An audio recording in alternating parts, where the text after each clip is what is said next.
Brought to you by GTA. We start with you. She was just 11 years old when bombs from Japan dropped. My grandfather at the Nashu Titan of Paris called us and said, war has been declared. Irene Plokes-Cambarelli's family fled Agate with a few documents and the clothes on their back to family in Barragata. 3 days later, 4 Japanese army in a truck came with an interpreter, and they were looking for my father. They have a list of all the prisoners, and they said that where's your father? Where's your husband? To my mother. And my mother couldn't talk because she was scared. So my mother said, Irene, go look for your father, because my father ran in the jungle.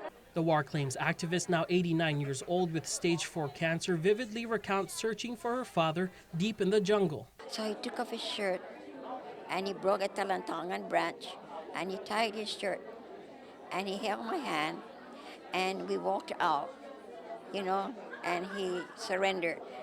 I will never forget that day. She says they dragged her father, stripped him of his clothing, and took him to a prison in Naganya. Days later, they tried to visit him, but they found that he and many others were sent to a concentration camp in Japan. It would be more than 3 years later until they saw him again. In that time, she went to Japanese school to learn to read and write, afterwards bearing witness to tragedy.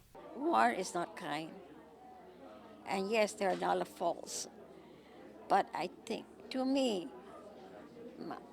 and some of our survivors that are living now, we have forgiven. I have forgiven.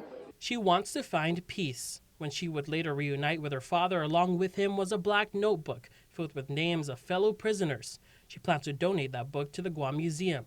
Some of those names, each with their own story of survival and resilience, displayed with others at today's unveiling of the War Survivors Memorial Exhibit at the legislature named Guam's Wall of Strength, Names Never Forgotten. As Irene recounts the names and days of her childhood, she wants the next generation to never forget. They should learn, and if they have mothers or grandmothers that went to the war, sit down with them. She hopes the stories are passed on for generations to come. Reporting for Guam's News Network, I'm Tomas Manglona. Brought to you by GTA. We start with you.